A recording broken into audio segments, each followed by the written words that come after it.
Thank you very much. It's a true honor to be here with you guys today. I think Jill and Ashley explained the NCAA process really, really well, so I don't think I have to go through that, but I'm very fortunate to have been a part of Canada's women's ice hockey team for 10 years. I have a cheering section in the back here. I went to 3 Olympic Games and we won 2 golds and a silver. And I think the neatest part about being a part of Canada's Olympic hockey team is, winning is fun, but is getting to share that experience with other people. And so I actually brought a gold medal for you guys to see today that I'll be back there if you guys want to come and take pictures with it or ask more questions or anything like that. But just so you guys know, it doesn't come in a Crown Royal bag, but it's a good way to display it. But this particular medal is from Salt Lake City. So maybe I'll let Janet hang out with it back here. Janet, you're going to hold it. I've never touched one before. Oh my God. You enjoy. So if you do want to come back, you have some questions, you can certainly, I brought some autograph cards. You want to ask about my process of how I got to be so fortunate to get to go to Stanford, by all means come back there. But I grew up playing hockey in Winnipeg, Manitoba, and went to a small French immersion high school. And I think that the neatest thing about my experience was I actually had no idea what Stanford was when I was going through the process. In Winnipeg, there wasn't really much exposure to the NCAA. And I was lucky to have an older brother who I idolized, and I grew up in a sports family. So while I played hockey, I also played a ton of different sports, and I grew up in a swimming family. And he went on to swim at TCU down in Texas. And because he went through the college application process, it made me want to get a scholarship just like him. I wanted to be exactly like him. I didn't know what sport or how. And I grew up in a time when women's hockey really was unacceptable. There was no women's hockey teams that I knew of. I played boys hockey growing up, and it was really my parents that encouraged me to just play sports, to participate. And so I got to play all the different sports that were offered at my high school. And I know for a lot of kids nowadays that's hard, especially in the GTA, because you have to travel such distances to get to your athletic events. But I really encourage all of you guys that have elite athletes, especially in the team sports like hockey and soccer, to encourage them to play the high school sports as well, because I think being well-rounded, not only just academically and athletically, but really within the athletic realm, has really helped me, I know. And I think that when I went through the process of applying, that helped me be a more well-rounded athlete. So when I was dreaming of playing elite sport, I dreamt of playing in the NHL like most of my teammates who were boys. My favorite player was Laurie Boschman. He played for the Winnipeg Jets. I kind of thought Laurie was a girl, so I didn't know that girls didn't play in the NHL. And I started to have all these other dreams because my brother and I were Olympics junkies. And so we would make these little podiums at home when we saw the Canadian athletes on TV, and we would place medals around our necks watching the Olympic Games and dream that somehow we could get there. And lucky enough, I was exposed to the sports, volleyball, basketball, team handball, water polo. I played them all, but the one that I excelled in the most was track and field. And the beauty about track and field and swimming is that we have distances, we have times. And so when you're from a smaller center like Winnipeg, or maybe a smaller school in Ontario, you don't have to be, the recruiting process is not as difficult. You don't have to have a coach see you do it. You don't have to have somebody come and travel to see you do it. So I really encourage you to encourage your athletes to try those other smaller sports, because I think that that's where the opportunities lie. For me personally, I became a discus and javelin thrower.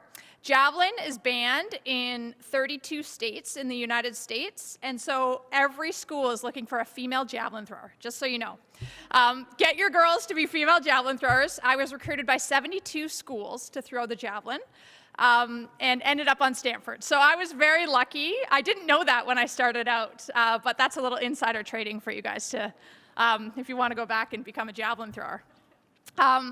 So when I was deciding on the process, I was very fortunate to get to go on some recruiting trips, and I was encouraged to go to Stanford from Winnipeg in -40 in February, and I was sold instantly.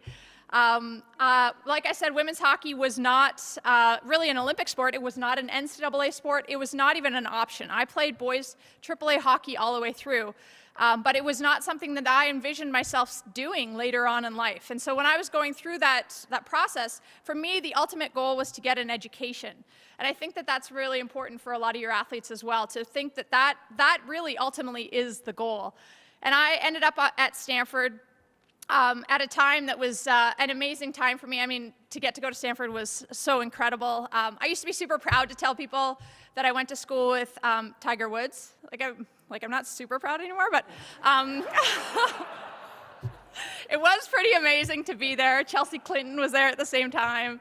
And the beauty of Stanford was we didn't have to decide what we wanted to do. And I was a pre-med student. I thought I wanted to be a doctor because that's what smart kids did. But I volunteered in the local hospital, and I realized it just wasn't my passion. I mean, to be a doctor, you had to be there 24 hours a day. You had to make it your life's mission. And for me, I still wanted to do these other things. And I was exposed to some of the engineering classes. And as a kid, I used to take things apart, and I always wanted to put them back together. And so I found my passion while I was at Stanford, not only academically, but athletically as well, because while I was at Stanford, women's hockey was introduced as an Olympic sport for the first time ever. And I was lucky enough to get to play Stanford men's club hockey. So they played in the ACHA, which is a different organization than the NCAA. It sounds glorious. I played men's hockey at Stanford, but let's be honest, nobody goes to California to play hockey. So it's like a glorified men's rec league team, but for me, it meant that I got to still play this game that I loved, that I had so much passion for. And the guys that I got to play with, we got to travel in the Pac-10, and we got to play all the other big schools. So I kind of moonlighted on the hockey team while I had a full scholarship for track and field. And that was one of the reasons that I chose Stanford, was they allowed me to explore who I was, to find out what I loved. Not only could I play other club sports, I could do other things on campus, and I absolutely loved that. So when women's hockey was introduced as an Olympic sport for the first time ever, I decided that I wanted to try out for that team. And I was encouraged by my coaches that had me on full scholarship for track and field. I was still encouraged to go and move to Calgary and to try out for this team. And I ended up making the team as a third-string goalie, and I got to be a rookie on the very first women's Olympic hockey team traveling to Nagano, Japan. Now, our team had a ton of pressure on us to win a gold medal. I mean, this is Canada, and this is hockey after all. So expectations were high, and we had trained to win that very first gold medal. But sport, like life, doesn't always turn out the way we want it to. And we ended up losing to the Americans, our main rivals, in the finals. 9 times out of 10, I think we would have beaten the Americans, but on that day, we lost that game. And that was huge. We stood on that line just in disbelief, thinking we just wanted to replay that moment. We wanted to redo that over again, and we couldn't. I don't know if you've ever been in a situation where you just want to replay that moment. You want to redo that presentation. And we knew we couldn't replay that game for another 4 years. We had to watch them celebrate, throw their gloves in the air. And some of the girls, as they came down the line presenting us with silver medals, some of them stoically staring straight ahead, some of them tears in their eyes, some of them just ripped off that medal as soon as they got it. It was the last thing they wanted. And it was really somber that afternoon in the dressing room, and nobody really said anything. And on into the evening, people were so sad and upset, and we just felt like we had let everybody down. And luckily for us, our coaches took us out to watch some of the other athletes compete at the Olympic Games. And in cheering on our fellow Canadian athletes, we soon realized that we had a silver medal from the Olympic Games. Like, we were second best in the whole entire world. If you can imagine being second best in the whole entire world at something, that was us. And so we became proud of our accomplishment, proud of how we had represented this country, and we wore our silver medals with pride back to Canada. Now, we landed from Japan back to Canada, and the front pages of the newspapers read, "Team Canada is a disgrace." Team Canada has let the entire country down. Now, you read that kind of stuff in your local sports pages, usually it's about the Toronto Maple Leafs, but it's hard, I know. So sad. But it is true. You read that kind of stuff in your sports pages and about athletes, and you forget that they're real humans with real families, with real emotions. They said things like, we didn't try hard enough, we didn't work hard enough, we didn't want it bad enough. I mean, who doesn't want their dream bad enough when they're that close to it? But because of that, we decided for the next 4 years, we would do absolutely everything it took so that come Salt Lake City, we would stand up on that podium and we would have the gold medals placed around our necks. Now, 4 years is a long time. If you think about where your life was 4 years ago, now think about where your life could go 4 years from now. For everybody, including your student athletes, life takes so many different twists and turns, and it's no different for us as Olympic athletes. I ended up graduating from Stanford with a degree in mechanical engineering and had to decide whether to accept a high-paying job in the Silicon Valley at the time, like most of my classmates, or move to Canada, play hockey full-time, basically for no money. So my parents didn't really understand that choice. They said, "You're getting a job, right?" And I remember sitting them down and I said, "You know, we have this dream. I have this dream of winning this gold medal." And my parents, with big smiles on their faces, they said to me, "You know, we decided a long, long time ago we were going to support you no matter what. Not financially anymore, so good luck." So there I had to move, basically to Toronto. There was an elite women's hockey team here. So I moved from California up to Toronto and started to really dedicate myself to being the best goaltender that I could be. And I was suddenly thrust into the #1 starting position as a goaltender. So I got to be the goalie making the big saves in the World Championship finals, making a difference for Canada. And I'd like to say I got there because I pushed myself and I persevered. I mean, I certainly did all that. I trained really hard, but it certainly helped that the starting goalie, she got pregnant. It doesn't really happen in the NHL very often. So she started a family, and the second goalie ended up retiring. So there I was, the starting goaltender for Canada. We won 3 straight world championships. So every non-Olympic year, we have a world championship, and we ended up beating our main rivals, the Americans, in the finals each and every time. So going into Salt Lake City, we had a ton of confidence that we could beat the Americans on their home soil in front of their home crowd. Now, how it works for women's hockey in this country, just so you guys have a brief preface, is that basically about 30 women from across the entire country are asked to move to Calgary for the whole entire year. And the age ranges are approximately 17 to about 40. So you do have high school students and you have moms with kids. So you have a huge age range.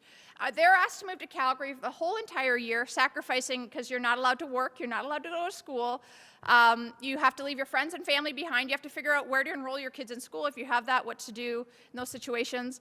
It's a lot of sacrifices to make, but I don't really want to call them sacrifices. I want to call them choices, because they are choices that we are making for this dream. Just like your student athletes, they're choices that they are making for this dream. They're not sacrifices. You don't have to do them. But we wanted to win a gold medal. And the hardest part was that 30 women are asked to do this for the entire year, but only 20 get to go to the Olympic Games. So you train and you work so hard for an entire year, and at the end, not everybody gets to go. And the hardest part was you never knew when these cuts were coming. Suddenly the stall beside you would just be cleared out, and you knew that one of your best friends, their dream was over, and they are on a plane home. And it was hard to not be angry at the people making the decisions. It was hard not to be angry at the people left in your friends' spots. Also, throughout that year, our coaches organized 8 exhibition games against our main rival, the Americans, throughout the year. So we played them basically every month leading up to Salt Lake City. And we played at all the major North American rinks. So we'd play at the ACC here in Toronto, we played in Ottawa, we played in Calgary, Vancouver, Detroit, Chicago, San Jose. And the neatest thing about these games was 17,000 people jammed in each arena, yelling and screaming for women's hockey. As a little girl, I would have never imagined that that could have been possible.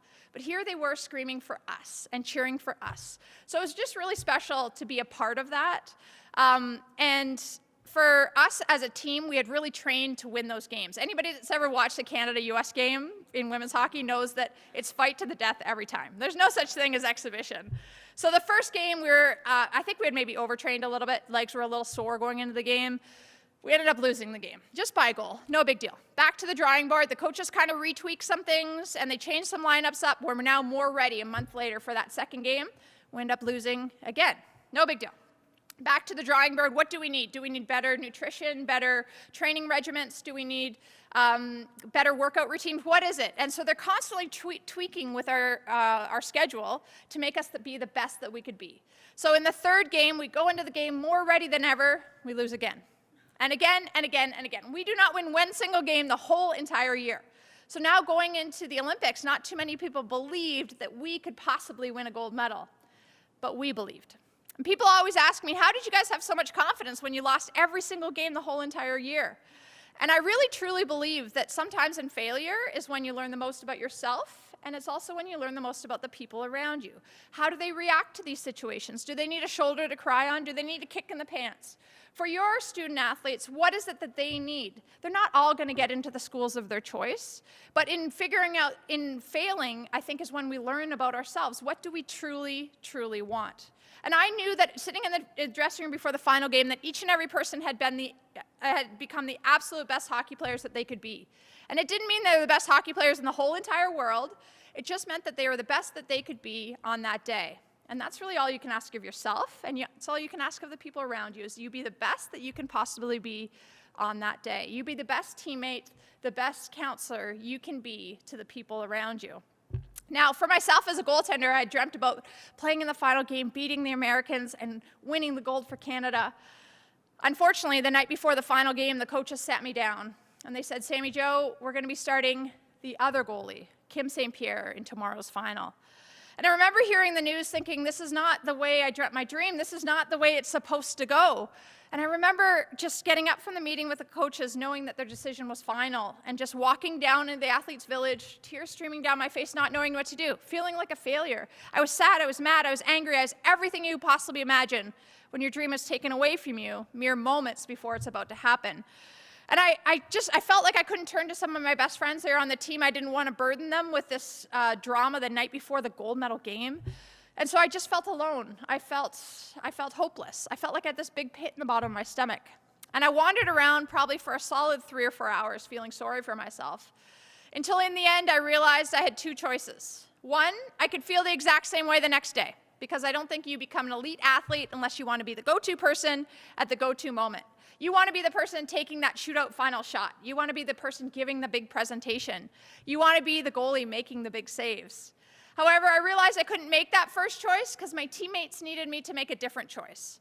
And that was to play my role to the best of my ability.